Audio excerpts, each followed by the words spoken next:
मेरे प्यारे देशवासियों, नमस्कार। आज मैं एक बेहद महत्वपूर्ण विषय पर, विशेषकर देश की माताओं, बहनों और बेटियों से बात करने के लिए आया हूं। आज भारत का हर नागरिक देख रहा है कि कैसे भारत की नारी शक्ति की उड़ान को रोक दिया गया, उनके सपनों को बेरहमी से कुचल दिया गया। हमारे भरसक प्रयास के बावजूद हम सफल नहीं हो पाए। नारी शक्ति वंदन अधिनियम में संशोधन नहीं हो पाया और मैं इसके लिए सभी माताओं, बहनों, उनसे मैं क्षमा प्रार्थी हूं। साथियों, हमारे लिए देश हित सर्वोपरि है, लेकिन जब कुछ लोगों के लिए दल हित सब कुछ हो जाता है, दल हित देश हित से बड़ा हो जाता है, तो नारी शक्ति को, देश हित को इसका खामियाजा उठाना पड़ता है। इस बार भी यही हुआ है।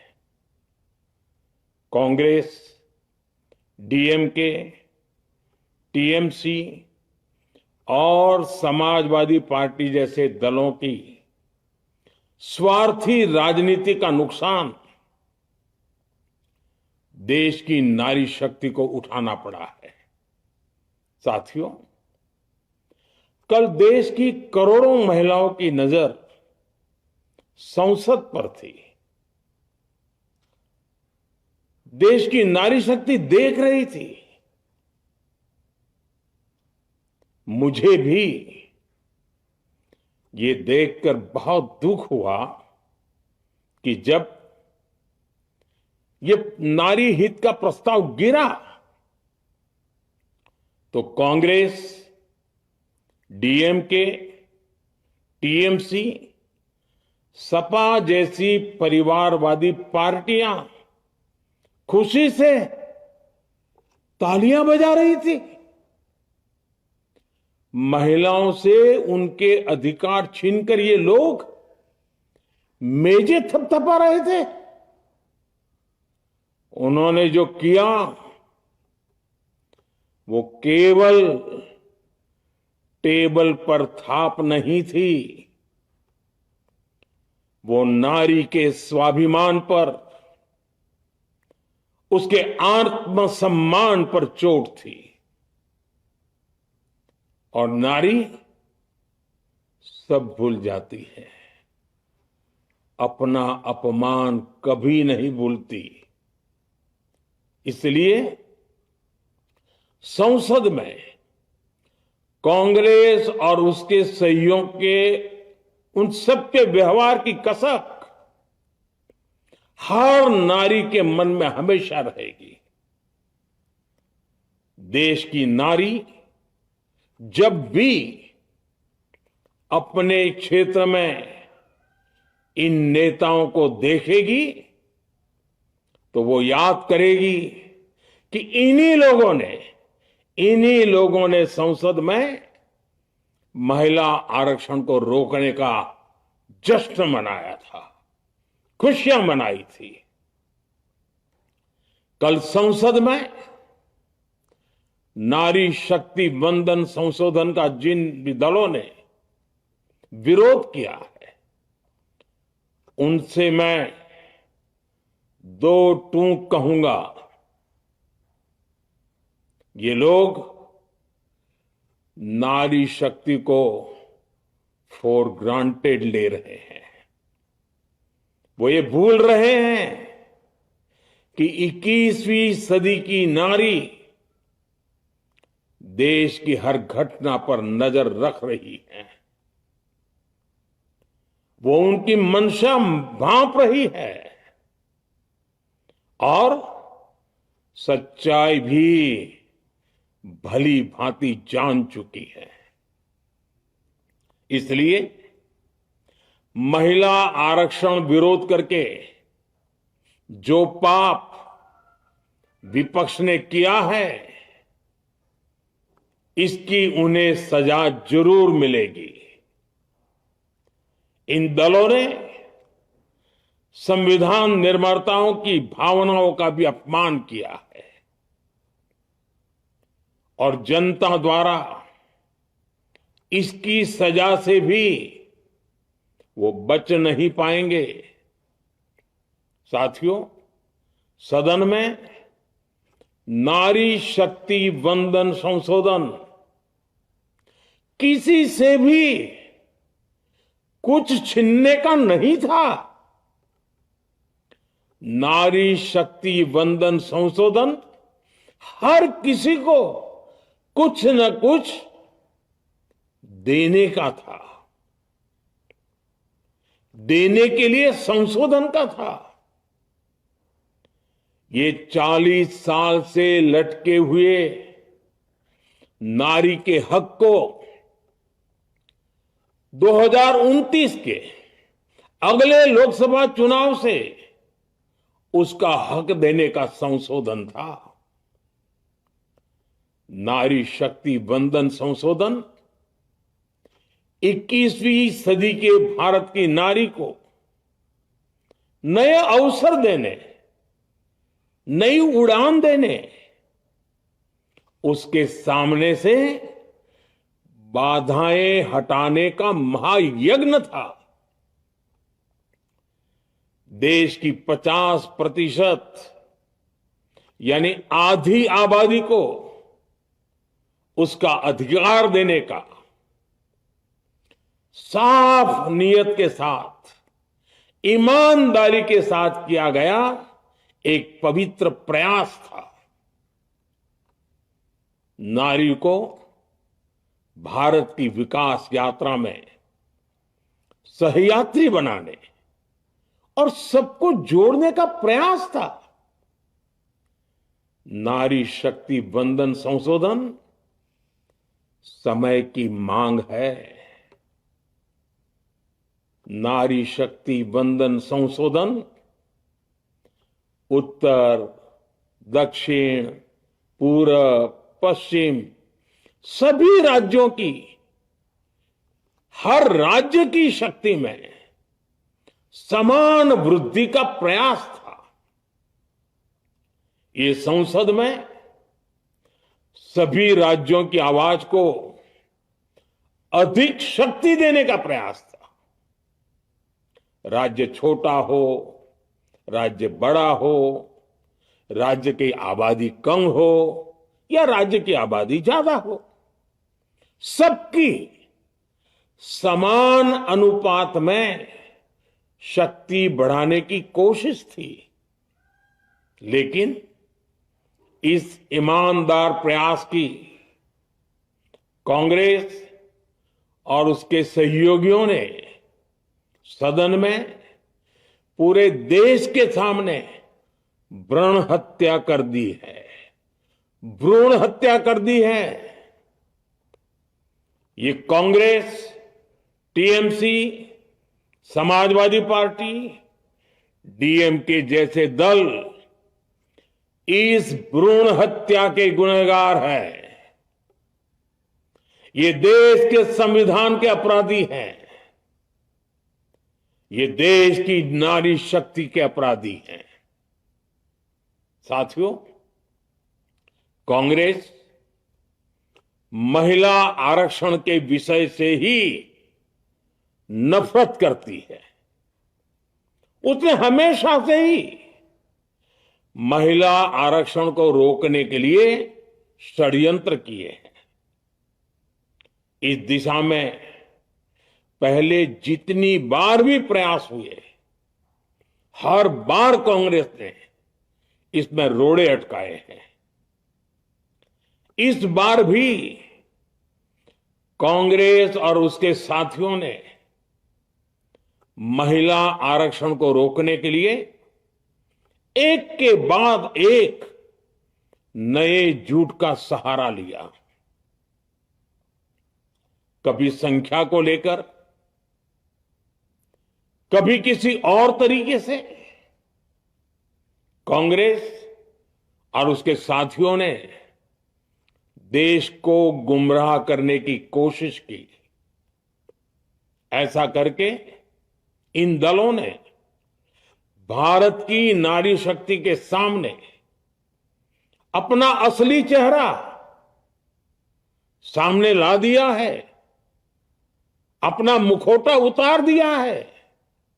साथियों, मुझे व्यक्तिगत तौर पर आशा थी कि कांग्रेस अपनी दशकों पुरानी गलती सुधारेगी। कांग्रेस अपने पापों का प्रायश्चित करेगी।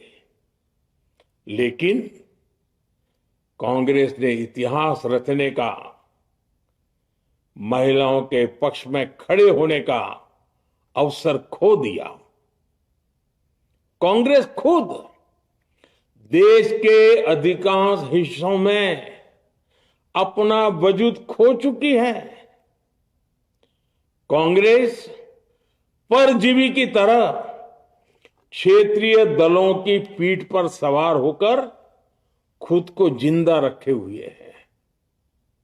लेकिन कांग्रेस ये भी नहीं चाहती कि क्षेत्रीय दलों की ताकत बढ़े। इसलिए कांग्रेस ने इस संशोधन का विरोध करवाकर अनेक क्षेत्रीय दलों के भविष्य को अंधकार में धकेलने का राजनीतिक षड्यंत्र किया है।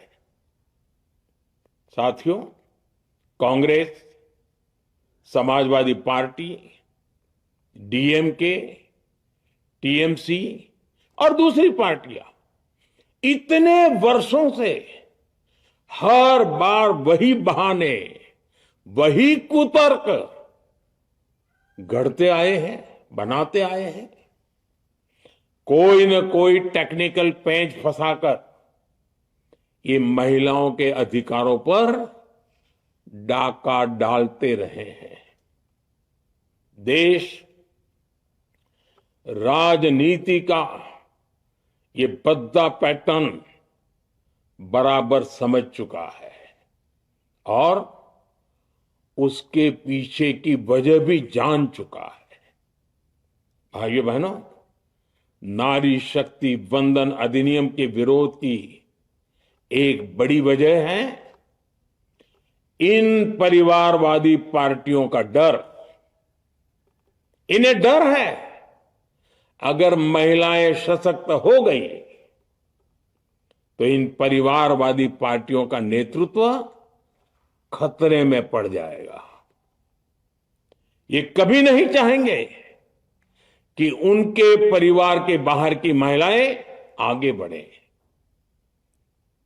आज पंचायतों में, लोकल बॉडीज में जिन हजारों लाखों महिलाओं ने अपनी क्षमता को साबित किया है, जब आगे बढ़कर लोकसभा और विधानसभाओं में आना चाहती हैं, देश की सेवा करना चाहती है, परिवारवादियों के भीतर उनसे असुरक्षा की भावना बैठी हुई है। परिसीमन के बाद महिलाओं के लिए कहीं ज्यादा सीटें होगी, महिलाओं का कद बढ़ेगा।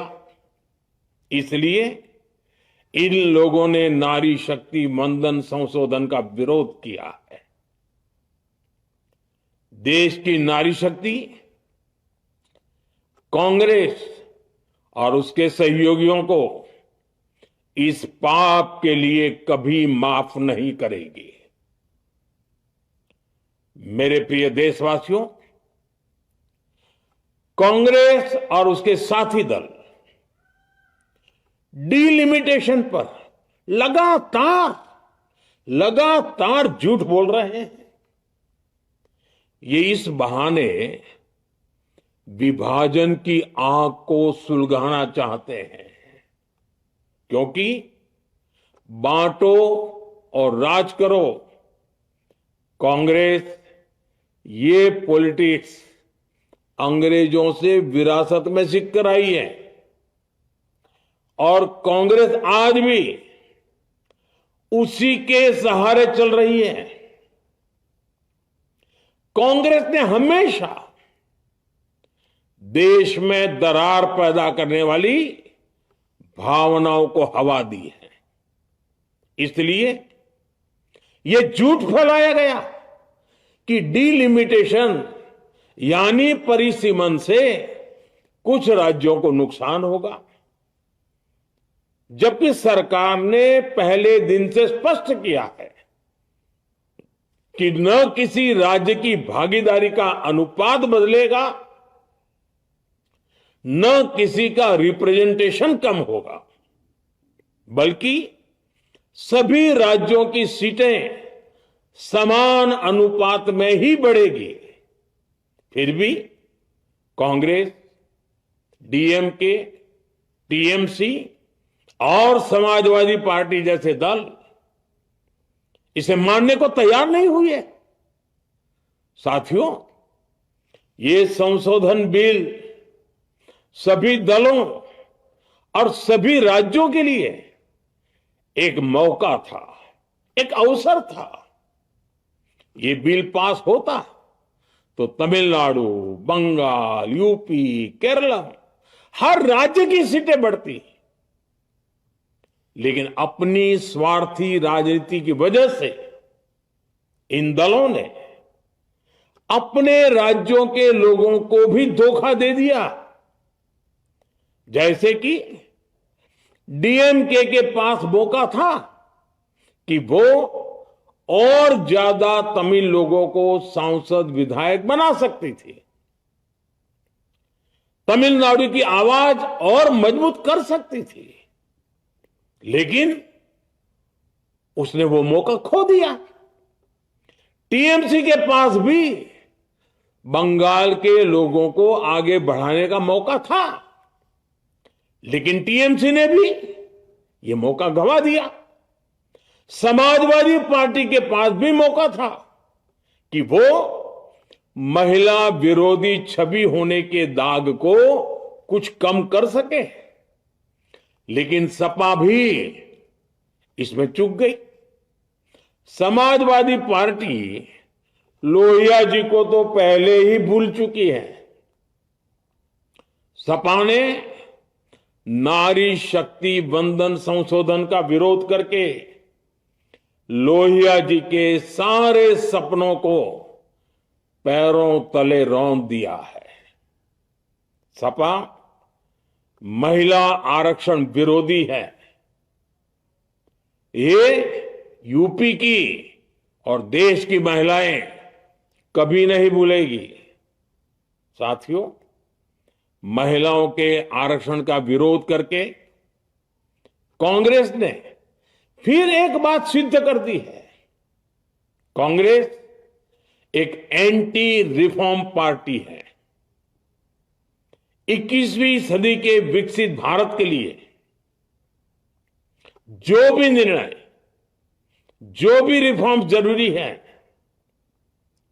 जो भी निर्णय देश ले रहा है, कांग्रेस उन सब का विरोध करती है, उसे खारिज कर देती है, उस काम के अंदर खलल डालती है। यही कांग्रेस का इतिहास है और यही कांग्रेस की नेगेटिव पॉलिटिक्स है। साथियों, ये वही कांग्रेस है जिसने जनधन, आधार, मोबाइल, स्त्री शक्ति का विरोध किया। कांग्रेस ने डिजिटल पेमेंट्स का विरोध किया। कांग्रेस ने जीएसटी का विरोध किया। कांग्रेस ने सामान्य वर्ग के गरीबों को आरक्षण का विरोध किया। कांग्रेस ने ट्रिपल तलाक के विरुद्ध कानून का विरोध किया। कांग्रेस ने आर्टिकल 370 हटाने का विरोध किया। हमारा संविधान, हमारे कोर्ट जिस यूनिफॉर्म सिविल कोड, समान नागरिक आचार संहिता को, यूसीसी को जरूरी बताते हैं, कांग्रेस उसका भी विरोध करती है।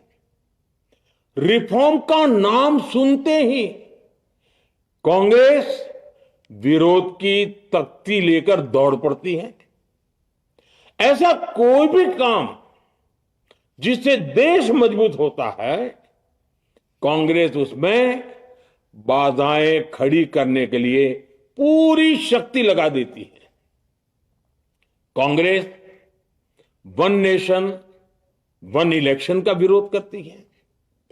कांग्रेस देश में घुसपैठियों को भगाने का विरोध करती है। कांग्रेस मतदाता सूची के शुद्धिकरण एसआईआर का विरोध करती है। कांग्रेस वक्फ बोर्ड में रिफॉर्म का विरोध करती है। साथियों, कांग्रेस ने शरणार्थियों को सुरक्षा देने वाले सीएए कानून तक का विरोध किया।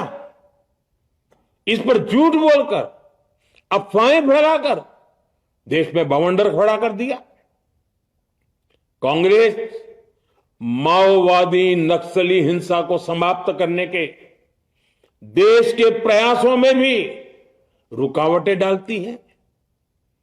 कांग्रेस का एक ही पैटर्न रहा है, कोई भी रिफॉर्म आए तो झूठ बोलो, भ्रम फैलाओ। इतिहास साक्षी है, कांग्रेस ने हमेशा यही नेगेटिव रास्ता चुना है। साथियों, जो भी कार्य देश के लिए जरूरी फैसला होता है, कांग्रेस इसको कारपेट के नीचे डाल देती है। कांग्रेस के इसी रवैये की वजह से भारत विकास की उस ऊंचाई पर नहीं पहुंच पाया जिसका भारत हकदार है। आजादी के समय उस दौर में हमारे साथ और भी कई देश आजाद हुए थे। ज्यादातर देश हमसे बहुत आगे निकल गए और इसकी वजह थी कि कांग्रेस हर रिफॉर्म को रोककर बैठी रही। लटकाना, भटकाना, अटकाना, यही कांग्रेस का सिद्धांत रहा है, यही कांग्रेस का वर्क कल्चर रहा है। कांग्रेस ने पड़ोसी देशों के साथ सीमा विवादों को लटकाया। कांग्रेस ने पाकिस्तान के साथ पानी बंटवारे से जुड़े विवादों को लटकाया। कांग्रेस ने ओबीसी आरक्षण के निर्णय को 40 साल तक लटकाए रखा। कांग्रेस ने सैनिकों के लिए वन रैंक वन पेंशन को 40 साल तक रोके रखा। साथियों, कांग्रेस के इस रवैये ने हमेशा देश का बहुत बड़ा नुकसान किया है। कांग्रेस के हर विरोध, हर अनिर्णय, हर छल प्रपंच का खामियाजा देश ने भुगता है, देश की पीढ़ियों ने भुगता है। आज देश के सामने जितनी भी बड़ी चुनौतियां हैं, वो कांग्रेस के इसी रवैये से उपजी हुई है। इसलिए ये लड़ाई सिर्फ एक कानून की नहीं है, ये लड़ाई कांग्रेस की उस एंटी रिफॉर्म मानसिकता के साथ है जिसमें सिर्फ नेगेटिविटी है, नकारात्मकता है। और मुझे इसमें कोई संदेह नहीं है कि देश की सभी बहनें बेटियां कांग्रेस की इस मानसिकता को करारा जवाब दे के रहेगी। साथियों, कुछ लोग देश की महिलाओं के सपने टूटने को सरकार की नाकामी बता रहे हैं, लेकिन ये विषय कामयाबी या नाकामयाबी क्रेडिट का था ही नहीं। मैंने संसद में भी कहा था, आधी आबादी को उनका हक मिल जाने दीजिए, मैं इसका क्रेडिट विज्ञापन छपवाकर विपक्ष के सभी लोगों को दे दूंगा, लेकिन महिलाओं को दकियानुसी सोच से देखने वाले फिर भी अपने झूठ पर अड़े रहे, कायम रहे। साथियों, नारी शक्ति को भागीदारी दिलाने की लड़ाई दशकों से चल रही है। वर्षों से मैं भी इसके लिए प्रयास करने वालों में से एक हूं। कितनी ही महिलाएं ये विषय मेरे सामने उठाती रही हैं, कितनी ही बहनों ने पत्र के द्वारा मुझे सारी बातें बताई हैं। मेरे देश की माताएं, बहनें, बेटियां, मैं जानता हूं आज आप सब दुखी हैं। मैं भी आपके इस दुख में दुखी हूं। आज भले ही बिल पास कराने के लिए जरूरी 66% वोट हमें नहीं मिला हो, लेकिन मैं जानता हूं देश की 100%, 100% नारी शक्ति का आशीर्वाद हमारे साथ है। मैं देश की हर नारी को विश्वास दिलाता हूं, हम महिला आरक्षण के रास्ते में आने वाले हर रुकावट को खत्म करके रहेंगे, हटा करके रहेंगे। हमारा हौसला भी बुलंद है, हमारी हिम्मत भी अटूट है और हमारा इरादा भी अड़िग है। महिला आरक्षण का विरोध करने वाली पार्टियां ये देश की नारी शक्ति को संसद और विधानसभाओं में उनकी भागीदारी बढ़ाने से कभी भी रोक नहीं पाएंगे। सिर्फ वक्त का इंतजार है। नारी शक्ति के सशक्तिकरण का बीजेपी एनडीए का संकल्प अक्षुण्ण है। कल हमारे पास संख्या बल नहीं था, लेकिन इसका मतलब ये नहीं है कि हम हार गए। हमारा आत्मबल अजेय है। हमारा प्रयास रुकेगा नहीं, हमारा प्रयास थमेगा नहीं। हमारे पास आगे भी और मौके आएंगे। हमें आधी आबादी के सपनों के लिए, देश के भविष्य के लिए इस संकल्प को पूरा करना ही है। आप सबका बहुत बहुत धन्यवाद।